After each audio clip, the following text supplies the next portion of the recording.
Hello all, welcome to my channel. ఈరోజు మీకు బీట్రూట్తో పరోటా తయారు చేసి చూపిస్తున్నానండి. ఈ బీట్రూట్ పరోటా కూర ఏమీ అవసరం లేకుండా డైరెక్ట్గా తినేసేయచ్చును.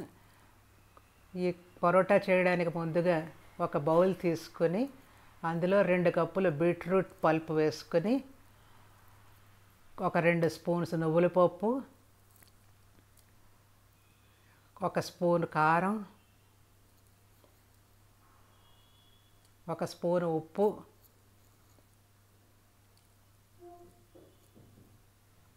కరివేపాకు సన్నగా తరిగినది, అదేవిధంగా సన్నగా తరిగిన కొత్తిమీర,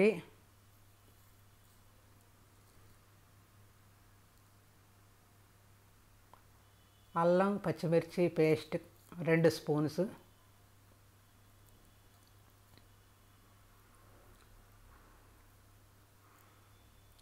ఇప్పుడు గోధుమ పిండి 2 కప్పులు బీట్రూట్ పల్ప్ తీసుకున్నాం కదా, దానికి 4 కప్పులు గోధుమ పిండి,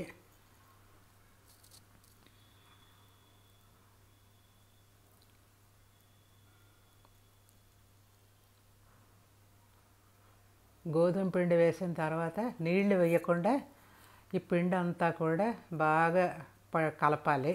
మొత్తం గోధుమ పిండి, బీట్రూట్ పల్పు, ఉప్పు అన్నీ కలిసేలాగా కలిపి ఇప్పుడు కొంచెం కొంచెంగా వాటర్ వేసుకుంటూ పిండి అంతా కూడా కలుపుకోవాలి.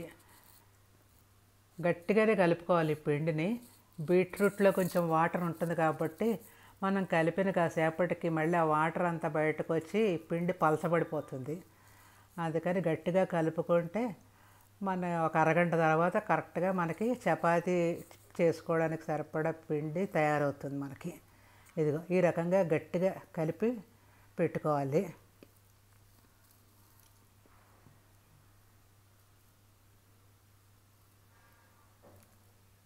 దీనిపైన కొంచెం నూనె కూడా అప్లై చేసి మూత పెడితే ఒక అరగంటకి పిండి తయారవుతుంది.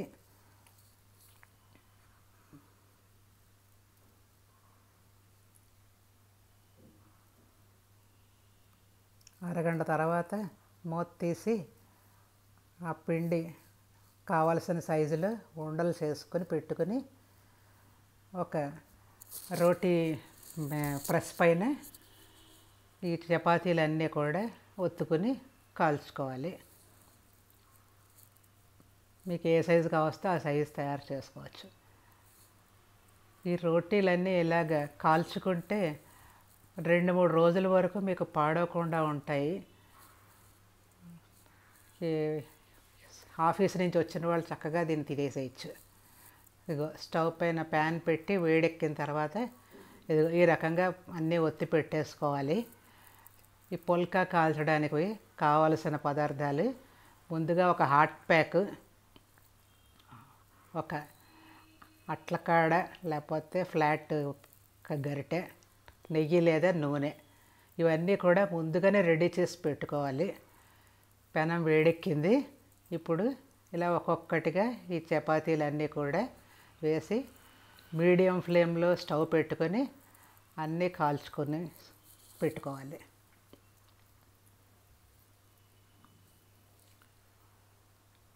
పిల్లలు బీట్రూట్ కూర అంటే ఇష్టపడరు. వాళ్ళకి బీట్రూట్ తినిపించాలి. అందుకని ఈ రకంగా పెడితే వాళ్ళు తింటారు. పిల్లలే కాదు, పెద్దవాళ్ళు కూడా చాలామంది బీట్రూట్ తినని వాళ్ళు ఉన్నారు. బీట్రూట్ తినడం వల్ల మంచి బ్లడ్ పడుతుంది, ఆరోగ్యానికి ఎంతో మంచిది బీట్రూట్. అందుకని అందరూ కూడా అలవాటు చేసుకోండి బీట్రూట్ని. ఇలా కాలిన తర్వాత దీనికి నూనె అప్లై చేసుకొని 2 పక్కల బాగా కాల్చుకొని హాట్ ప్యాక్లో పెడితే అప్పుడు తినేసేయించిన తర్వాత